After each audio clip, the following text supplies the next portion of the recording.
That's good. Okay. I don't think this is Do it right. No, that's fine. back to here. Perfect. So, again, I'm going to talk a little bit about my Phages journey, but really I'm going to talk about the value of environmental conservation. And something that like really plays into this, you know, I want to mention that a lot of things we're going to talk about today are kind of big, scary issues. They're these issues that seem like the solutions are so huge that sometimes you can feel down when you learn about them. But the real truth is like, you know, you people and being able to listen to your guys' presentations from the science being done by you all the way to the kids you're inspiring and the science you're doing is what is enlightening. It's what keeps you excited and knows that the future is bright. It is not all doom and gloom. And so a lot of it is I might be talking about some big issues, but I want to talk about those issues so that you guys can learn about them and you can share them with your students so that you guys can go help try and solve them. You know, I am bringing a lot of awareness to a lot of work about a lot of other scientists and what a lot of other scientists do. And that's been kind of more my role, is less now in science and more sharing some of the incredible work that people like you guys are doing. There's a video, but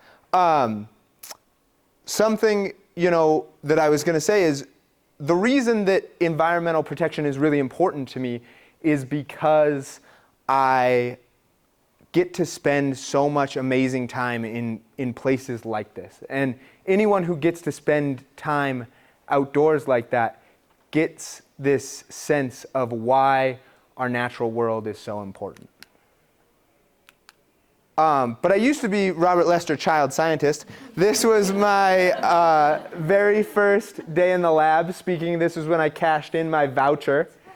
My very first day, we went right outside Montana Tech, tried to find a phage. All my time, I never found one. So you guys talking about, you know, taking some time, like you guys at least have some. I never got one.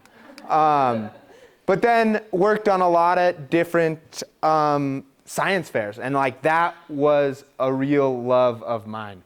I loved it, and you know, a lot of people have talked about some of the value, but some of the value that it really gave me, and like to encourage your students to do it, I can tell you that it gave me not only, you know, a free trip to Los Angeles and a free trip to Pittsburgh and many other benefits. It also gave me a lot of really great experiences on those trips, but really great experiences that set you up for life. And it's really funny, Dr. Jason here was actually just talking about this poster yesterday. I had to have every, my school science fair had a rule where you had to have a picture of every piece of equipment you use. So I have like 40 pieces of equipment in this photo all smashed together. But what do these two people have in common, really? And somebody who loves adventure and someone who loves science, what do they have in common? You know, when you're talking to your students and they see that PowerPoint, what these people really have in common is two things. And one is a love of learning, right? The reason I love to adventure is because I want to know what it looks like to be out there. I want to know what's around the next corner, what you're going to see. And scientists want to do the same thing, right? We want to solve problems. We want to learn new things. And then the second thing that they both really share is that they both want to make a difference, right? You want to have some impact. That's why we do science, not just to learn, but to have that learning we have apply somewhere else, you know? We want to do the same thing in adventure, and I think a lot of people don't necessarily think about that side of things, and that's like really where environmental stewardship and the importance of it comes in. Let's see if this one's going to play. It's just, this is our trailer for the Columbia River Canoe Project video. I originally thought of this when I was a little kid. We're going from Butte, Montana at the Continental Divide down the Clark Fork of the Columbia River all the way to the Pacific Ocean. It'll be around 1,300 miles. We're going to canoe human-powered the whole way. So we'll either walk, paddle, or float the entire distance.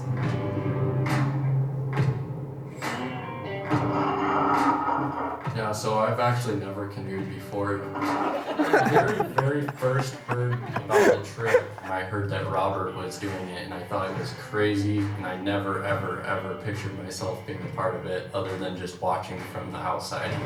I had 2 other partners planned, and they both ended up having some last minute things come up, and I was in a tough spot. And Braxton said, "I'll go." And I looked at him and I said, "Are you sure?" I thought, I'll just learn how to do it, and how hard could it be?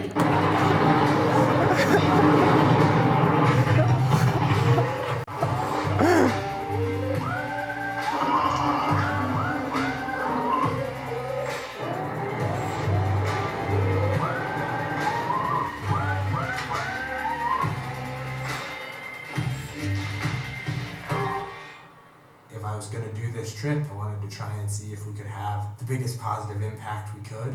They arrived in Missoula last night advocating for officials to clean up the Smurfit site on the Clark Fork River. What we put in here behind us ends up all the way in the Pacific Ocean down by Portland. We have to protect what's left of our planet's rivers, because only with healthy rivers can we have healthy ecosystems. One domino falls in one of these ecosystems changes everything.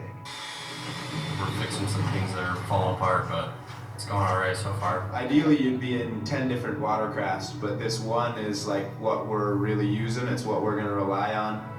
I think it's gonna take a while. I think it's 40 to 60 days.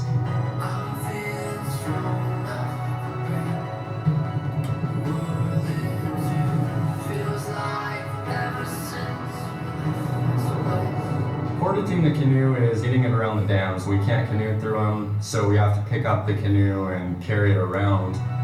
Because not many people, if anybody, have done these, there's no set routes. We come up and we run into fences that we couldn't see on maps. Today we portaged the canoe 18-ish miles.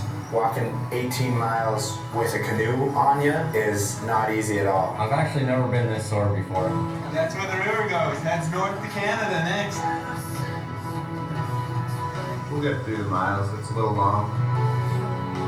Well, it's still just crazy windy. Robert's comfortable in white water, but I'm not.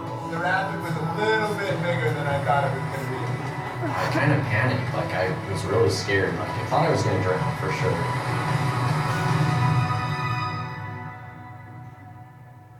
I think this expedition to canoe from the continental divide all the way through the Columbia system and out into the Pacific, that's badass.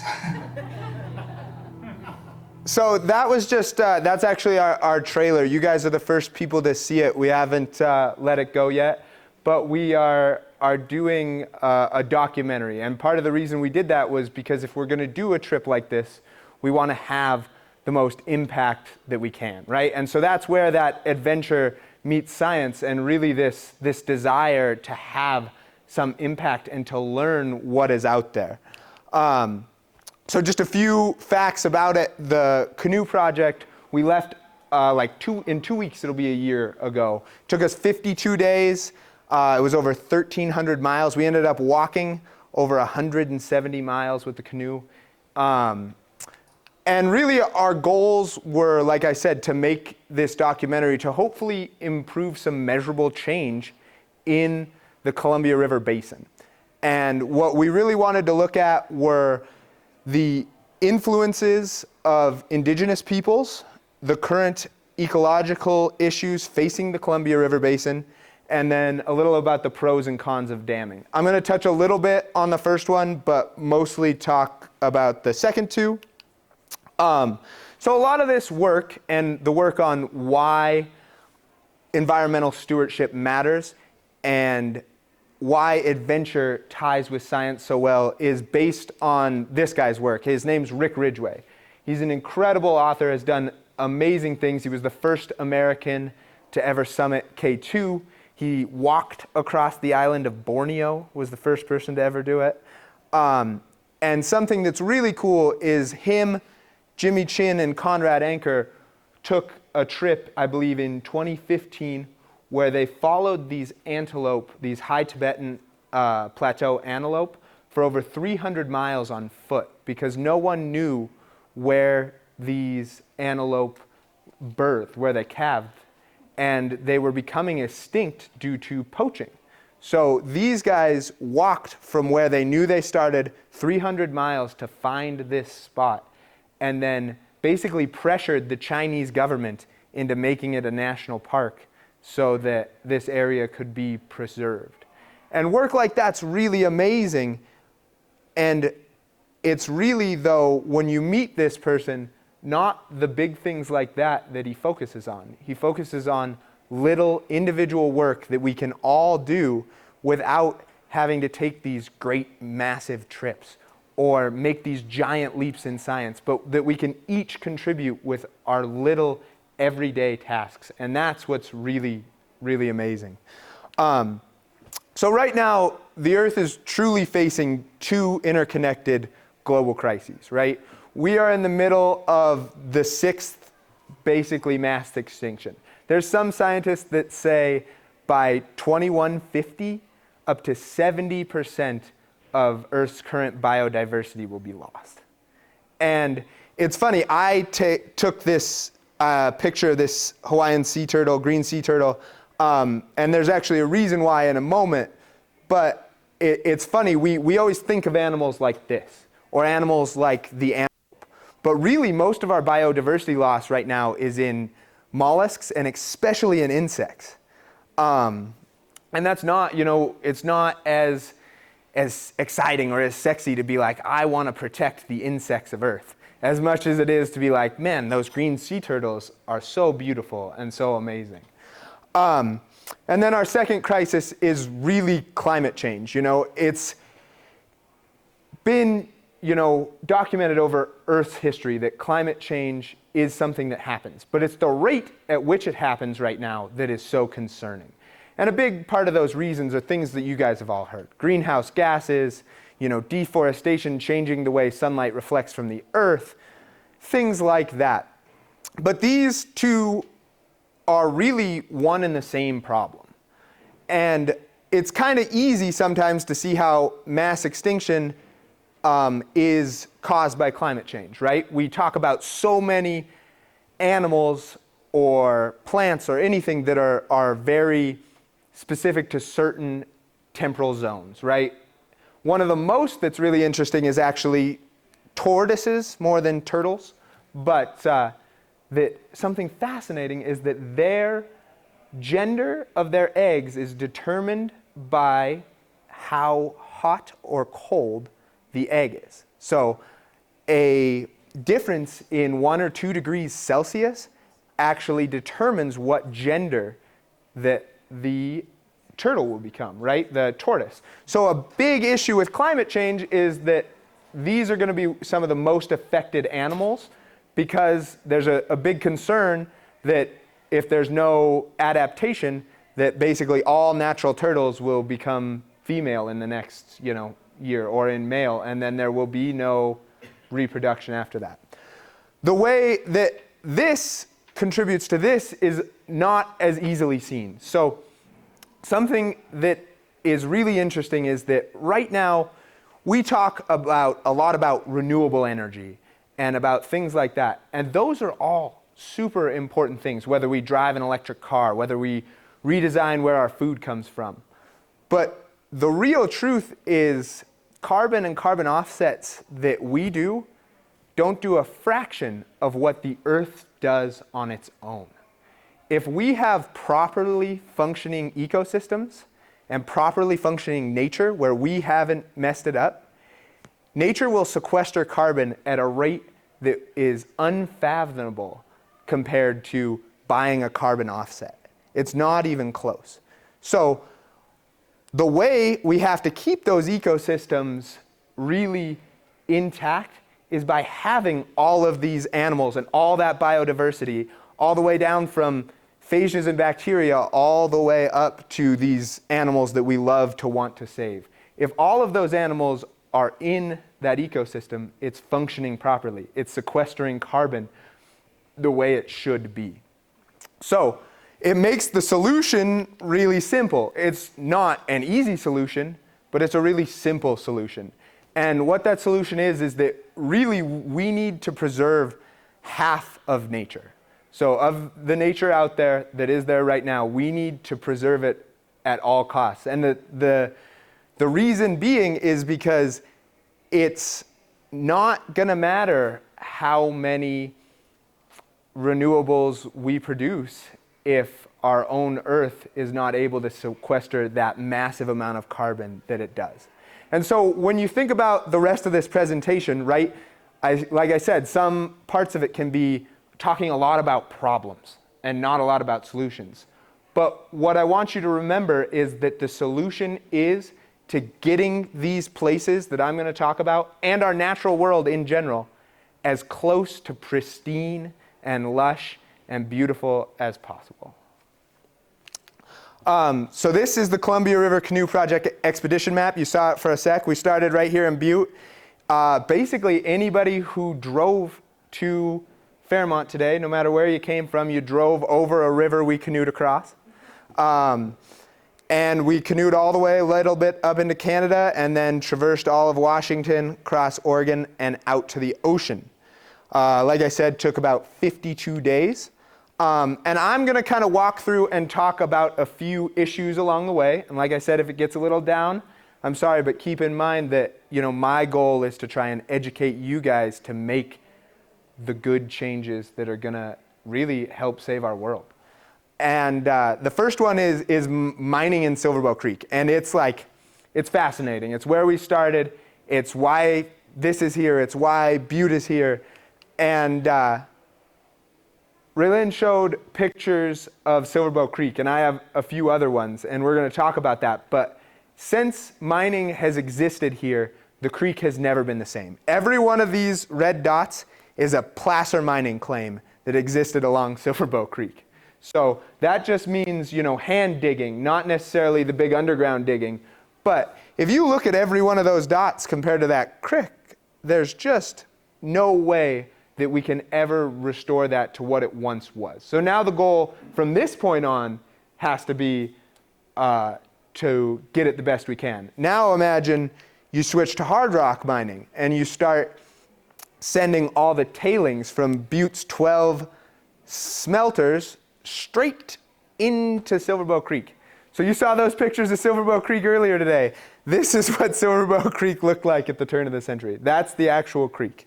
It has been channelized, and these are mining tailings that are being sluiced into the creek. At the turn of the century, they put over 1,000 tons of tailings into Silverbow Creek every day. Every day, 1,000 tons. It's the volumes, it's impossible to comprehend. So Silverbow Creek restoration, this area, this was us dumping the canoe on the very first day. This, you saw Braxton getting smacked by the willows as we tried to go through. But in reality, it looks way different. Look at the changes we've made.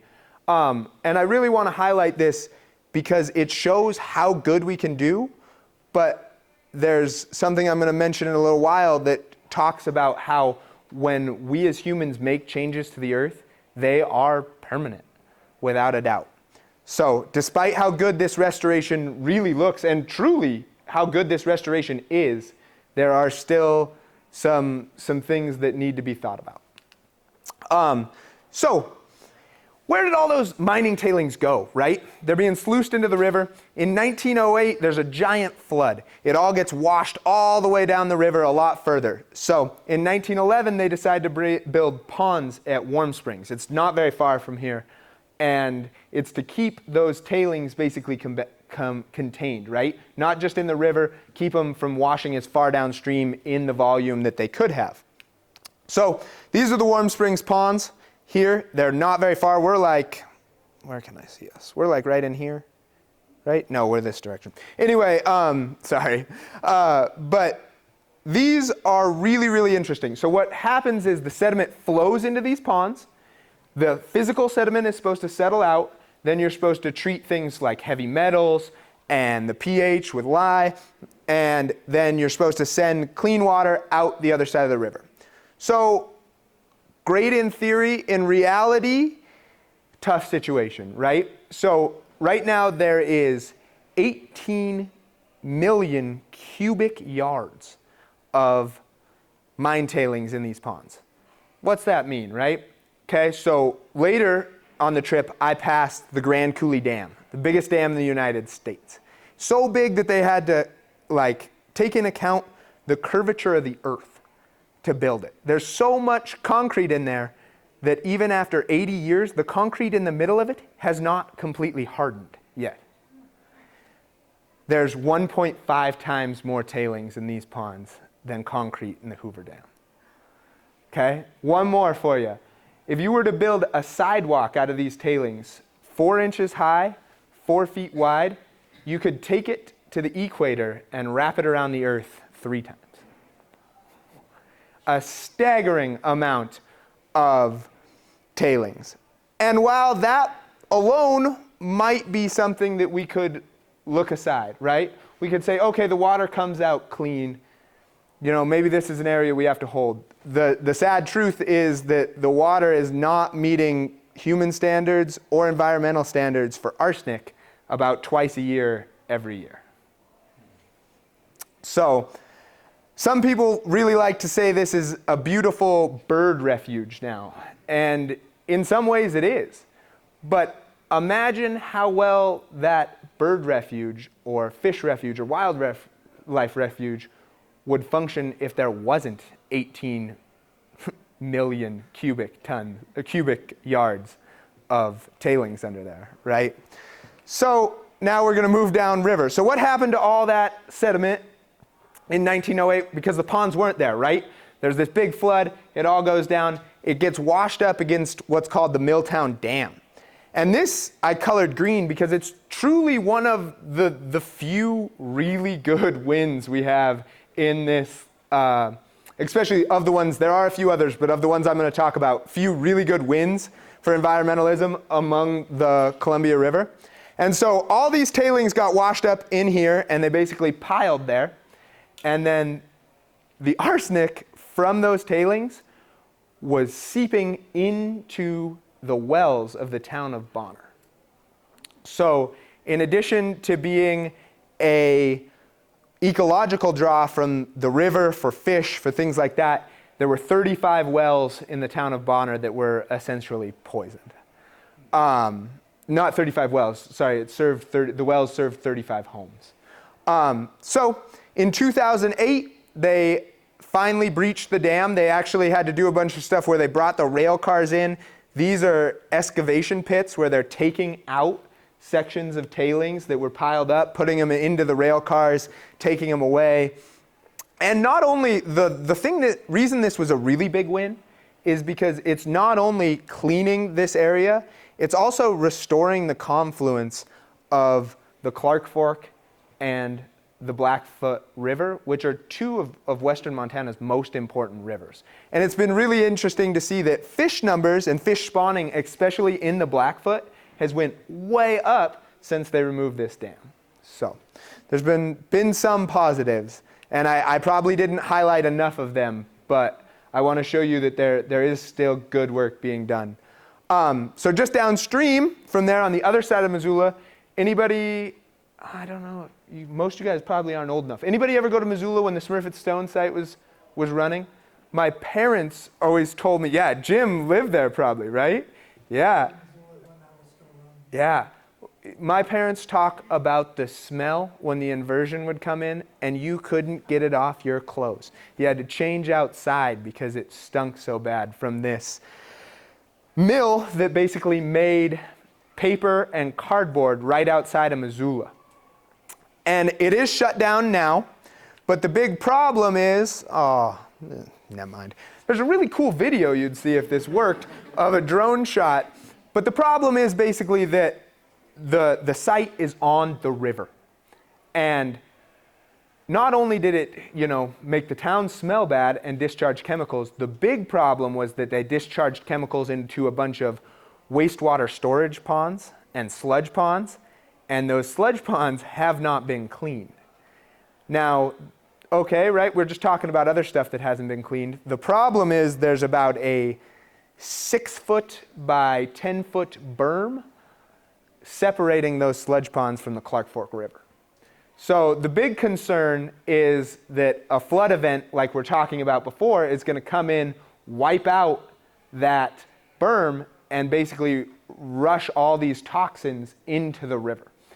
And the thing about it is this is a site that wants to be studied. They're trying to get it to be studied for EPA and to make it a Superfund site. Oh, I'm going like crazy now. Dang, wrong way.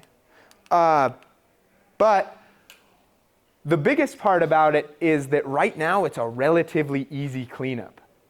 Compared to what's going on here in Butte, it's relatively easy, like no big deal. But if those chemicals get washed into the Clark Fork in a big flooding event, it could be, potentially much more complex, if not catastrophic.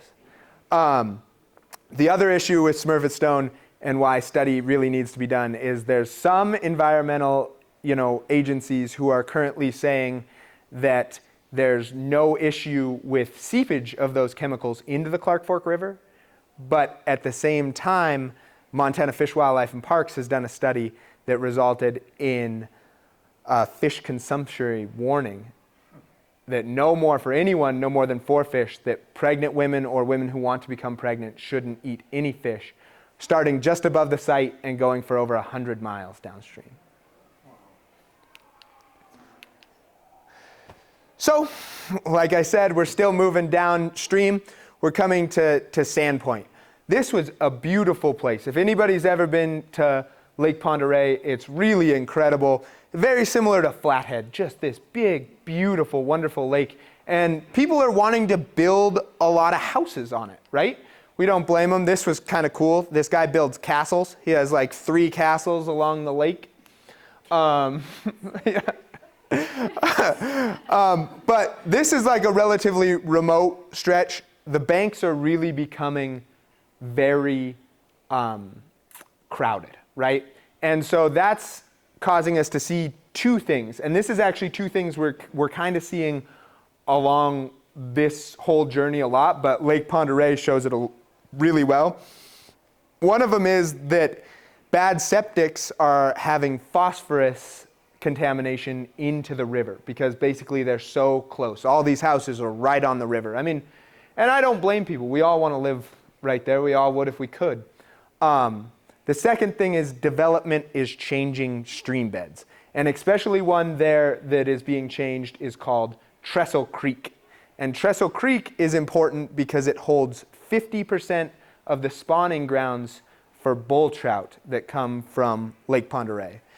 And that'll actually have us talk about bull trout. So bull trout are actually doing a little better than they were. They're an endangered species. I believe they're technically threatened right now. But they're actually doing a lot better than they were even when I was a kid. And now they're doing somewhat better, but there's still if you look at this is in Montana. There's a high risk of extinction in 33% of their habitat, right? And bull trout were once incredibly important and incredibly numerous. Lake Pend Oreille, the Salish people called it basically what came out as the place of big bull trout. And in 1949, a bull trout 32 pounds was caught there. It was this place where these fish were, sustaining for families. In Butte, Silverbow Creek, it was known as Simtopke, which meant the place where you could shoot them in the head. And what that meant was that the fish were so large and so numerous, and the creek was so small, that the best way to fish for them was with your bow and arrow. And you didn't have to ruin any of the meat. You could hit each one in the head. So part of it is that Lake Pend Oreille is still a strong fishery, especially in comparison. And Trestle Creek holding 50% of that spawning habitat, okay, we'll redesign the creek, right? The problem is that Bull trout are the Goldilocks of fish. They need these perfect conditions. If you heard earlier, it was interesting, right, that in Washoe, there's golden trout, there's West Slope cutthroat, there's no bull trout. Bull trout are so specific in the way they need to be basically like raised, the way they need to spawn naturally, that we can't effectively do it in hatcheries. It has to happen naturally, right? And a big part of that reason a big part of the reason their numbers are down is because one of the things that makes them spawn well is a very clean, clear river with low sediment. And damming has had an effect that sediment is up behind a dam, right? The sediment piles behind the dam and then goes into these tributaries, and it makes it so these bull trout won't spawn, right? So then you think, okay, we can redirect Trestle Creek. There'll be some high levels of sediment for a few years. The bull trout won't spawn right, but then they'll come back and they'll do it. It won't be a big deal, okay?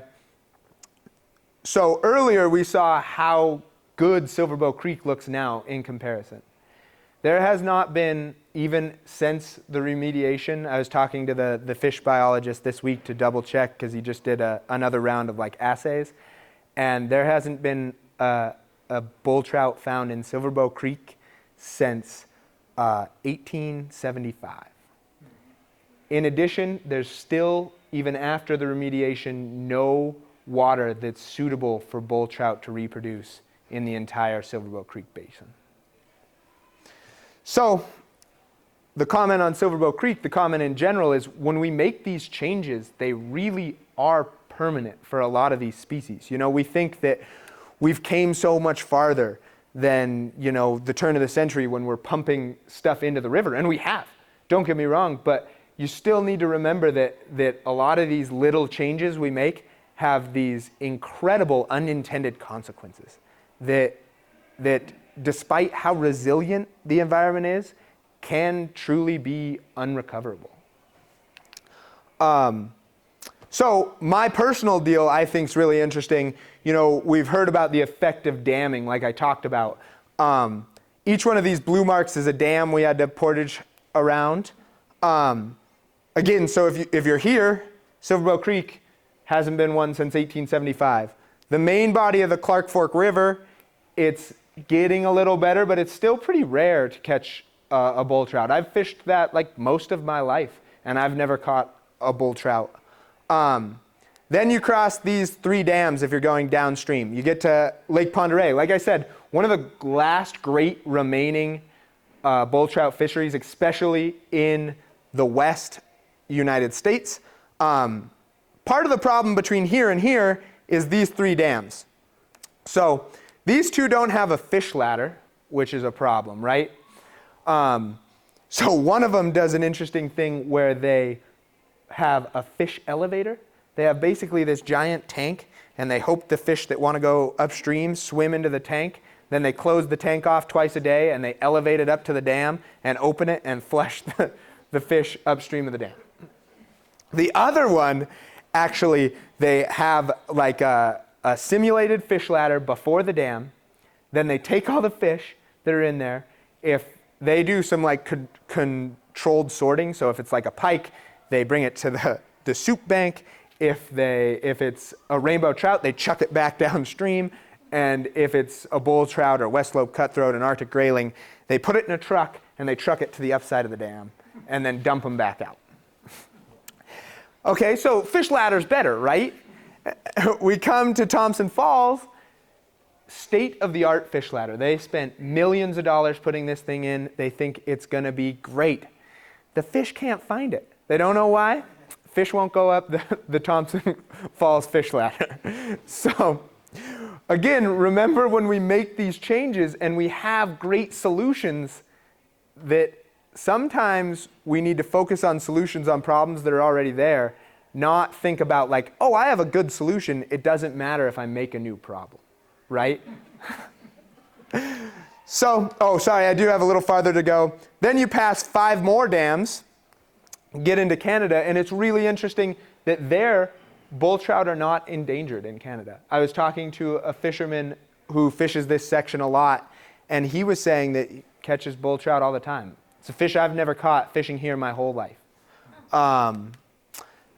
And especially, he said, the farther you go up, there's like 500 more miles in Canada of the main body of the Columbia. And he said up there, there's places where the fishery is doing incredibly well. So, like I said, Upper Columbia is doing great, right? Sadly, no. Despite the bull trout doing well, there's still problems up there too. And the big one is right by Trail and just north of Northport. There were 2 smelters, similar to the one here in Anaconda, not quite the size. But basically, those smelters had a few issues, mostly intentional. And one of them was that in Trek, was putting 10 million tons of mining slag directly into the Columbia River and just letting it wash down into the US, not their problem. So right now, this just came out like March 4th. The EPA is proposing a Superfund site all the way down to the Grand Coulee Dam. I paddled this. This is a lake. It's not, it might look like a river. It's a still lake, 150 miles, still water paddling. We came from like going fast, hit there. Oh my gosh. 10 hours a day of paddling after like 6 hours a day of paddling and riding some current. It was a big change. But what you really need to think about is, if that's 150 river miles from the border, is how much land and sediment and bank are we going to have to try to process to solve this problem of all that pollution heading down into the river? It's pretty incredible. The second thing that's really interesting is this was a lead and zinc smelter. And they didn't have very good, basically, air quality. So the fallout has produced a lot of lead in the ground soil in the area, especially right around this one in Trek and the Trail area. And there was a really interesting study done on caribou, and that baby caribou calves are actually significantly hindered in their growth in compared to caribou found outside of this area. And they believe it's due to the lead. And now, that's a big deal. The other big deal is that lead fallout is in people's yards in Trail. And that, their kids are playing in those yards. And maybe you can't say that it's having much effect or whether it is or not, but is the risk of having that effect on those kids in their yards worth it? The parents in here, would you be considering digging up your own yard? Possibly, right? So, again, lots of heavy issues, things we want to solve, and also mistakes we want to encourage not being made again. So then another interesting thing is damming, right? So there's an interesting deal, right? We're moving on to that third part. Is damming clean energy? It's good energy. It can produce a lot of energy. If you look at this, it's hard to see. Every single one of these dots is a dam in the Pacific Northwest. Tons of dams, right? So when I was doing an evaluation of this, and I couldn't quite process all this data myself. I'm like, I'm going to take a subset of the dams that we crossed, okay? So when you do that, this is all the dams we crossed. 20 dams, 19, well, these are 20 dams that would be considered a fish blockage of some type. 19 are hydroelectric dams. We passed a ton more diversion dams, agricultural dams, things like that. Of these dams, the energy output. So we're looking at 24,000 megawatts every year, okay? How much energy is a megawatt? It could power about 15.7 million homes every single year, okay? That's about all the homes in Los Angeles, 11 and a half times every single year. So this is a ton of energy. It's great, right? You're like, I look at that, I'm like, this is awesome, I'm happy about this, maybe dams aren't such a bad deal. The problem is, this is dam efficiency, okay? So this is the amount of power that they put out. When we look at Albany Falls, we're looking at about 42 megawatts, okay? Grand Coulee down here is 6,809 megawatts every year. Okay, not all dams are built the same, right? The problem is that in general, this is a much larger dam. Some of these are much bigger. But these are having a very similar ecological impact despite putting out 162nd, 1 divided by 162, the amount of power this dam is putting out of that dam. So this one has to run for 162 years just to put out as much power as this dam. Okay? So they're all going to be different, but the problem is, too, in 162 years, this dam will be not even near that efficient. Okay? And it'll cost a lot to put into it, too. So a big part of that is that this was the first dam put in, the first dam, Rock Island. It blocked salmon for the first time near Wenatchee. They later put in a fish ladder that works okay. But this dam used to put out, before it was originally done, it put out about 400 kilowatt hours. That was all the way down, 400 megawatts. That was all the way down to about 125 before they had to redo it. So these things are not cheap to maintain, right? Last one that's kind of interesting, these 4 dams put out more energy than the rest of these 15, plus about in between these 2 dams, so about an extra 2,000 megawatts. So damming is not going to go away, right? But there's 2 things, right? We're not in a world where we're currently building more dams, right? But should we, the question is, I'm not telling you, I'm asking, should we be maintaining this dam?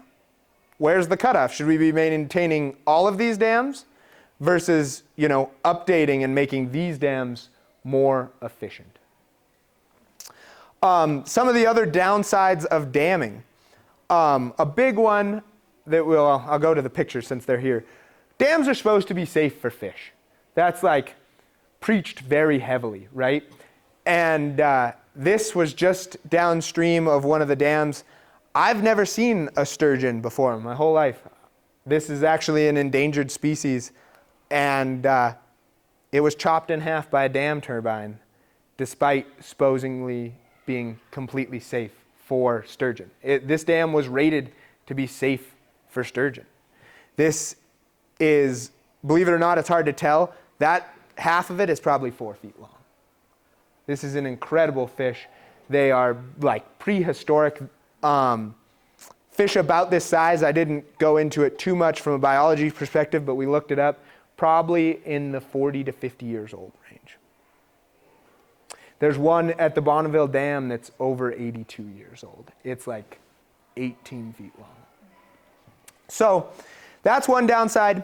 A big reason for damming is flood control. Okay, that's something that the Army Corps of Engineers is really big on. We talked about these floods and how they used to happen, right? If we look at the Yellowstone a few years ago, houses are being washed away in Boulder, things like that. It's a catch-22 though in reality, because one of our best options for flood control is actually wetlands. And a lot of these wetlands that are naturally there to absorb water are now covered behind a reservoir, right? Reservoirs are actually destroying a lot of our wetlands because that's where we intentionally put dams. They're at a constriction where there would be a point where in the year, right, the water would raise a lot to come through this constriction. We don't want to build the dam at its widest possible point. We want to build it at the smallest possible point. So we're covering and destroying a lot of wetlands, and part of that is it's reducing flood control. Wetlands are really like our filtration system for our rivers. They're coming through and they are filtering a lot of things out, especially soils and sediments. And then third, those wetlands are a lot of natural habitat for a lot of biodiversity in those wetlands. So that's another downside of damming. And then the other downside I wanted to mention is, oh no, I got it. Sorry, my bad. So again, that was just talking about damming. It's a hard issue. But what we really want to encourage people to think about is the efficiency of damming. We're not going to get rid of it. It provides an incredible amount of electricity. Is it clean energy? Maybe, maybe not. But should we have strong efficiency? Should we put the money into the right places? You know, should we focus on technology on the right dams as opposed to trying to make, you know, we could make the 42 megawatt dam 1,000 times more efficient, and it wouldn't touch the Grand Coulee Dam. The next place I want to talk about down here, this is called the Hanford site. This is an incredibly interesting place we went by. So what it was is it's 686 square miles that was set aside for the Manhattan Project. Okay, so what's there is 13 different reactors on the side of the river. This is an area where you're able to go through there, but you're not able to step on land. We were talking to officials. They said you're able to go down the river. Don't set foot on land. There is some tours of this reactor allowed scheduled. That is what's called Reactor B. It made all the plutonium for the first atom bomb test and for the bomb that was dropped on Nagasaki. That was all made here. But otherwise, no people are allowed in this massive, massive area. This half the size of Rhode Island. And if you're not working on cleanup or there for a tour or on the river, you're not allowed to go. So it's a really, really interesting deal. The problem is these reactors in the early 1940s were incredibly inefficient. And the result was 53 million gallons of radioactive waste. And that's just the liquid. So they had to do a few things. One of the things they had to do was put it all in storage tanks. But the storage tanks weren't, of course, good enough. And they're leaking, which is contaminating the groundwater. The people at the Hanford site, the really interesting thing about this too is because it's nuclear secrets, there's not as much, say, research done by the public as would be done here in Butte or by, professors or science fair kids. It's not an area you can go to. They claim that there's been no effect in the last 40 years on the Columbia River, but seems like a tough pill to swallow as complete truth. So not only is there the liquid storage tanks that have been leaking, there is solid waste storage, and then you can tell this is not what the reactor originally looked like. It actually has a lead sarcophagus over it. So they had to cap all of those. The result is actually really interesting. And what it is because nobody goes there, is it's become kind of a wildlife refuge of sort, which is, again, I'm going to go back to a different topic, but it's really, really interesting because, again, we weren't supposed to be on land. There was we were coming across 60 miles of river and got blown into this bay. The wind was going at an outrageous amount of deal, so we had to pick up our canoe and huff it across this little peninsula to get back into a curve of the river so we weren't getting blown. But we saw more wildlife in this 60-mile section than we saw on the entire rest of the trip. In 1,300 miles, this 60-mile section had some of the largest and most incredible herds of elk I've ever seen, deer, beavers, a lot of things. The interesting thing is, how would this look if there wasn't that radioactive waste? This is the sort of area that we can truly produce. We can have this cleanup. It's supposed to be done in 2084, and we could use that land, or we can go with some of those talks I'm talking about in the beginning, where we're using these areas to truly restore nature and have our planet function as it's supposed to.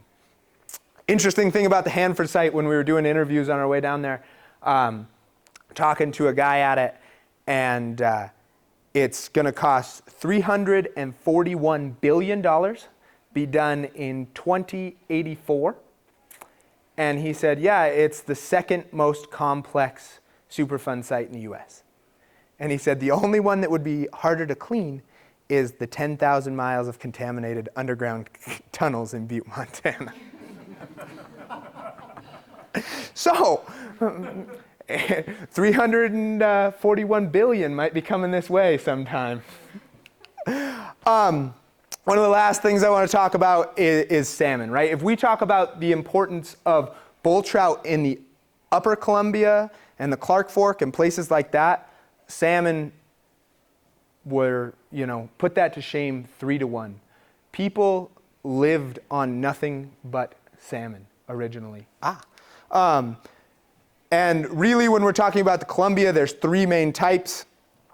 This is really interesting. It was completely extinct from Idaho, but basically the Nez Perce tribe said that is unacceptable and have done a lot of work, and they have put a bunch of money into restoring these are what are called silver salmon into Idaho again, and it's been really successful. It's really interesting.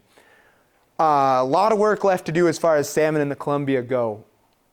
There were once 16 million, that's like a low-level estimate, 16 million salmon in the Columbia Basin. Now, last year, about 1.16 million traveled upstream. So, again, if we're talking about, is every animal in the food chain right in that system? It just simply can't be, right? Think about the microbes from these salmon die after they spawn upstream. Think about the microbes that are no longer being released into the riverbed, into the river basin. Things like that. And, again, restoring every ounce of that we can. If we can hit 6 million salmon, the difference that will be made on our whole climate, our whole world will be truly staggering. So something I wanted to show, this is the extent of salmon in their natural recent extent. There's something that I think is really fascinating that I'm going to throw in here real quick. And what it is that there was a natural blockage at Albany Falls. Remember the dam that didn't put out any electricity, basically? That one had a natural blockage, a waterfall there, okay? And so that was as far as people believe, our current scientists believe, that there was salmon. But there's interesting thing where when we were talking to the chairman of the Salish and Kootenai Confederated Tribes, Tom McDonald, he talked about 2 things that were really interesting on this topic. And it was that some people believe, and that some of his early, people's stories talk about there maybe being sturgeon in Flathead Lake and in Sandpoint, Idaho, in Lake Pend Oreille. And the idea is that if there were sturgeon in those lakes, and some people say even early catch records, there's a few sketchy reports from like the 1940s about people catching sturgeon in these lakes. And the idea is that if there were sturgeon running from the ocean all the way to these, because they run like salmon do, that there were probably at one time salmon possibly all the way up into the Flathead River. Obviously just conjecture, less than science, but really fascinating and interesting to think about, what may have happened. Also keep in mind there's 500 additional miles of salmon natural habitat in Canada in the main body of the Columbia. This is their current extent. So the current possible extent, they can go all the way to the Chief Joseph Dam, the dam just below Grand Coulee. But in reality, salmon are only doing pretty well to about right here. Okay, so they can pass fish ladders, and they do, but the numbers are really poor. And there's also 4 dams, on the lower Snake. And right now people are talking about an administrative, like this is a national big issue, about removing those 4 dams on the lower Snake and what kind of impact it could have on the salmon population. And those dams have fish ladders too, but the problem is that these dams will mark as safe, but a lot of juvenile salmon get damaged or hurt or killed coming back downstream after they've been born on their first time going to the ocean. The other issue is juvenile salmon don't have the food in the reservoirs that they used to. And then even for spawning salmon, that the heat in these reservoirs, flowing water is always colder generally than stagnant water, right? You get in a river in Montana or you get in a lake in Montana, what's warmer, right? The shallow lake, always.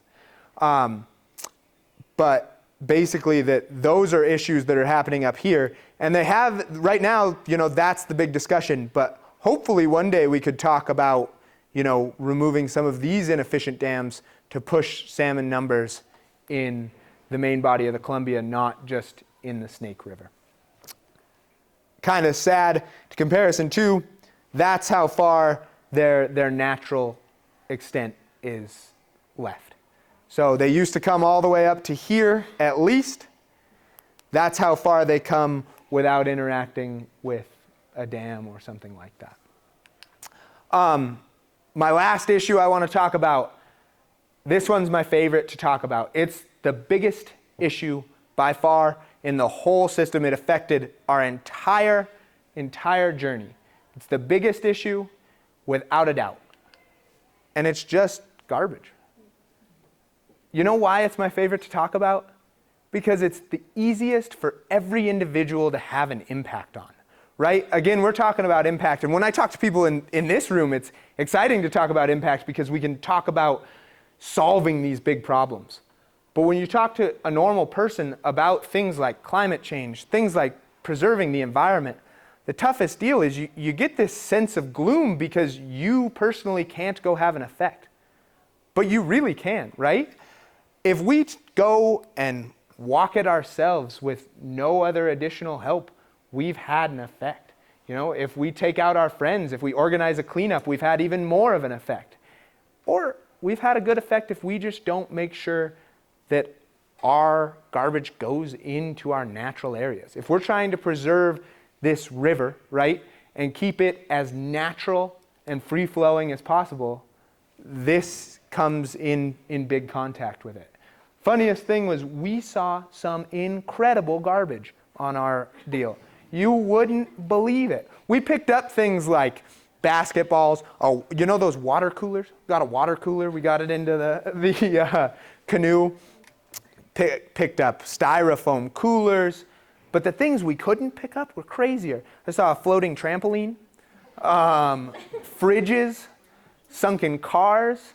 There's a section that's going to be cleaned up over here, but in between here and Deer Lodge that has probably 30 miles of barbed wire in the river. And those things are actually not as bad as the volume of plastic you'd see. So, again, I like talking about this because it's an impact we can all have. It's an impact we can teach a 5-year-old to go have. Prevent your garbage from going in. Go get it yourself. It's a good impact. Pick up what you find. And really, you're contributing in a way that you don't understand, that you generally don't comprehend. You're helping the environment so much more than you're thinking about, something eating this or something like that. That's not the reason we do it. We do it to preserve these full ecosystems the best that we can. And then this is just great resources, including a resource you guys all know well. They have some great information on what's been done on Silverbow Creek. But there's a lot. The Clark Fork Coalition does great work. American Rivers does stuff all over the country. And these are just places I would consider if you want to learn more about it. And the area specifically that we encountered, these are the organizations. Like I said, I'm really only here spreading the work of of other people, just the mouthpiece. I'm not doing the hard work anymore. I'm just here to share others' hard work. So, also I love questions. So this will just run in the background. But if you guys have any questions about any part of it, like, whether it's environmental, whether it's just about the trip, because I didn't talk about that as much, but I love questions. So if you guys have them, I'd love to hear them. Yeah? Have you heard of the Half Earth Project with the E.O. Wilson Biodiversity? Yes, Is that exactly. Half Earth thing? Well, so so that's a part of that is that's actually also something that organizations like Patagonia. So Rick Ridgway works with Patagonia. He's like he was their environmental VP, and they're doing a lot of stuff about purchasing land in Patagonia, the area in South America, and things like that. But I think about it too as we hear about those organizations and having a big impact in purchasing land, but really we can have the impact of improving what we already have too, right? And I look at it as a few different ways, like not only half Earth in terms of like half the Earth, but we need to improve every section possible, right? The Columbia will never be wild and free-flowing again. Not truly. Never will be. It's sad, but it's true. But that doesn't mean we chuck it away. It means that we restore it to the best of our ability. I'm writing some lessons with the E.O. Wilson Biodiversity Yeah. Foundation, and that's the Half Earth thing is like Yeah. a project. So can I tell them about you? Oh, of course. I might want to get connected. I don't Yeah, know. I'd love to, So, I'd love to, okay. for sure. Because it's definitely aligned with their stuff. I had two. When does your film come out? So we're actually editing it right now. Luckily, I'm not the one who has to edit it. I'm not a videographer. They have the hard work. I was telling these guys yesterday, it hopefully should be out sometime this summer. But we had 52 days worth of footage, and it takes a long time to watch that, for starters. And then I couldn't believe that it takes about an hour and 40 minutes to put together 1 minute of like good film. So that 3-minute trailer you saw earlier took around 6 hours to make. So Are you guys going to put it at a bunch of film festivals? that's the goal, yeah. Hopefully film festivals. We're actually trying to target ones that don't need it to be the first release, so that we can hopefully do some like community events along the route. That's our ultimate goal, would be to show it here, Missoula, Sandpoint, along the route, so that people kind of know about what's right outside their backyard, right? I have one other question. Yeah, of course.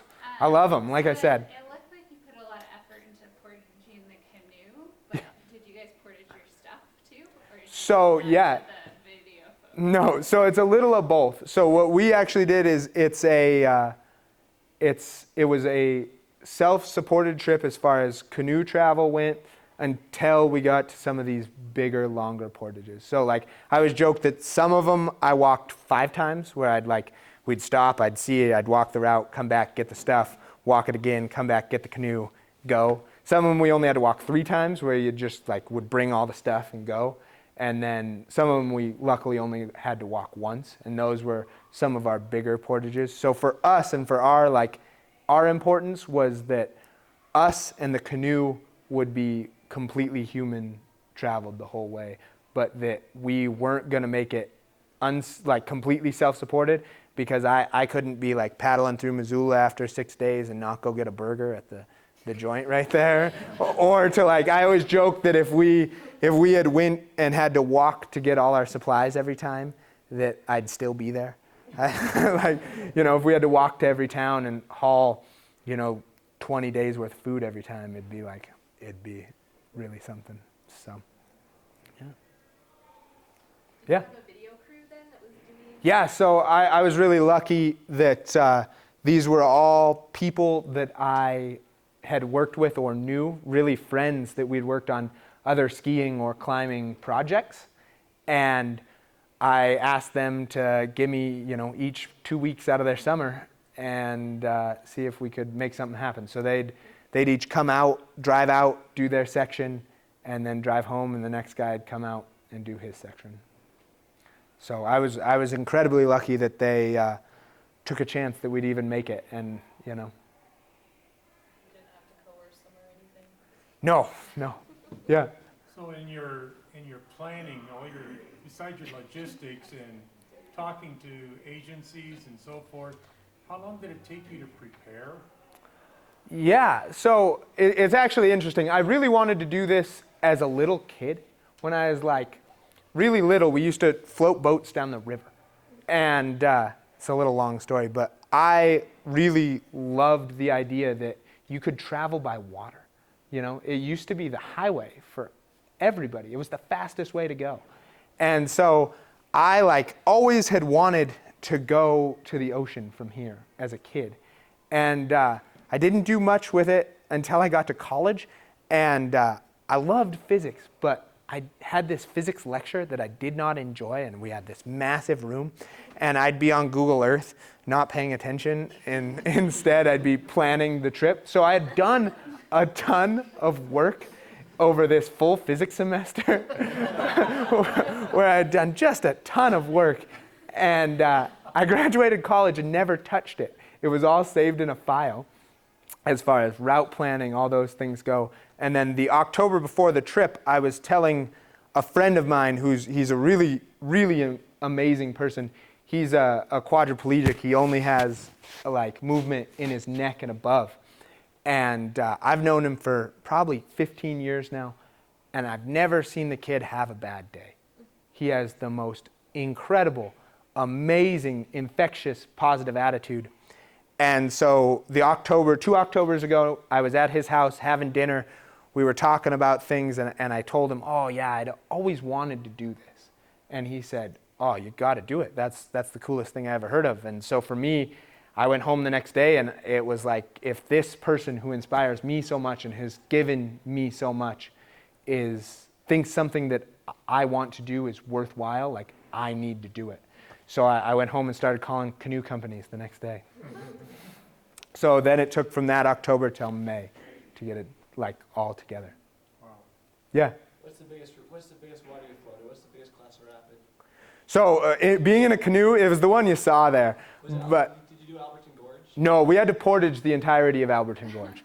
So we came to Alberton Gorge, and it is like, so John Atman, who Maurice introduced judo, he's a big kayaker, right? And he's like, I don't go in my kayak above 18. And it was at like 24,000 CFS. So, it was a raft eater, let alone a canoe, you know, like, and I originally had wanted to go in between sections of the Alberton Gorge and try and run between rapid and then portage but I decided it was just too risky to like, you know, that's day 10 and we got like, 40 days left. So it was just too risky for us, and between, hurting something or hurting ourselves, we walked the full 18 miles. So. Yeah, Jim. You were talking about doing skiing and mountaineering. Have you noticed any changes in the snow up high? Yeah. So actually what my degree, despite my love of biology, I kind of had a love for the outdoors went out when I went to college. And it was a choice of mine to study snow science. So my undergrad is specifically in avalanche science, glaciers, things like that. If you remember the climate change photo I showed, that was a photo I took on Rainier in May. 2 Mays before, none of those glaciers were exposed. We walked, if you remember, I might even be able to go there. Or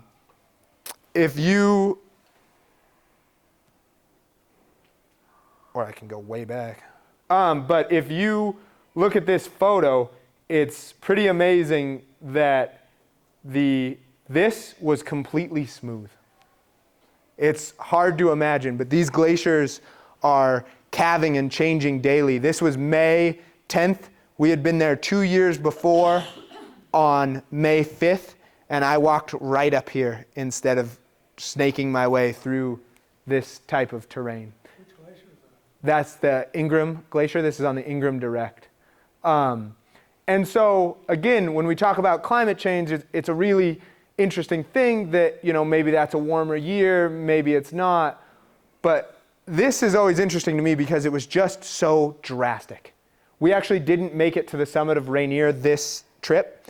The trip before, it was easy.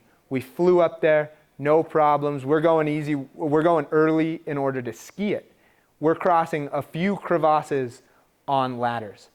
This trip, you're going up crevasses, down crevasses. And we decided that with the time we left and these being something you're walking underneath as the sun's hitting them, that it was not, something safe to be at, and actually had to turn around. But for me, I have noticed less snowpack everywhere I go, and very much inconsistent snowpack.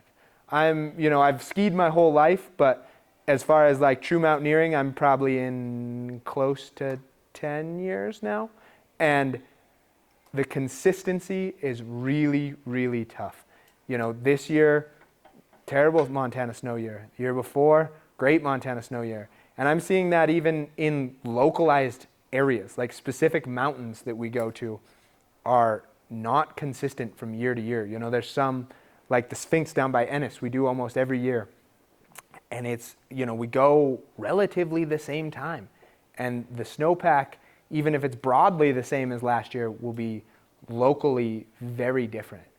And in snow science, we talk a lot about spatial variability, something about, how the scale, snow is very spatially different on a micro scale. The size of this room, year to year, it shouldn't be the same. But it should be the same on, a snow survey style size. So on a square mile or something like that. And that was what was always kind of known. So it's really interesting to see, less of like, I can't tell you that it's less and less every year, but I can tell you that I don't know what I'm going to see there next year. And the older mountaineers tell me that, oh, this line was in all the time every year. Yeah? I know environmental policies can be a really hot topic public-wide, so I was curious if you had any pro tips to try and engage people of diverse mindsets to hear out or engage in discussions regarding. Yeah. So this is something I really care about, right? There's this idea that, you say, especially global warming, and like we talked about what I just talked about, it is happening, and a lot of even people who are less resistant will talk about it being, oh, it's happening, but maybe it's not human caused, right? Those sort of deals are, where I would appeal to you to use your science, not your emotion, and I'm not, I'm not here to dictate of how you should say it, but, you can look at this data and, have a true discussion with folks. And people get so emotionally charged. And so myself, I try and keep emotion out of it. And that, maybe that's a technique that won't work for you. But for me, if I try to, almost talk dispassionately about things like data and change and talk about how, if we look at this graph together, what are you seeing that I'm not, sort of thing, you tell me why you don't believe almost, tell me why I'm wrong, but you also have to do it in a intellectual, unemotional way, right? And I think also the other thing I would add is that this method works really well. The preserve half of nature method is something that works because I'm not telling you not to drive your car. People hear, we got to cut fossil fuels, and they think, I can't afford a Tesla. I got to drive to work. I live in Baker. You know how far it is to the nearest McDonald's? Sometimes I got to go get a Big Mac, and it's 82 miles away. I'm not walking there. But no, that people get very passionate about those sort of things. And if we talk about sequestering carbon naturally, not telling them, we do need to switch to renewables, no doubt. We do need to re-engineer our food source, no doubt. But if we can talk to them about being like conservation over you not getting to drive your car is a lot easier for somebody to comprehend, you know?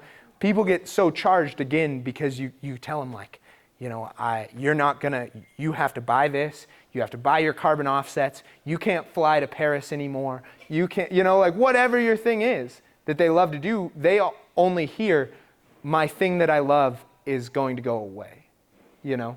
So if you talk instead more about preserving what other people love and the importance of preserving, you know, the world as a whole, you just gain so much more ground to start with. Sounds good. Better get you guys moving along. I know, I'm surprised they haven't yelled at me yet to get over to dinner. And you're staying tomorrow? Yes, yeah.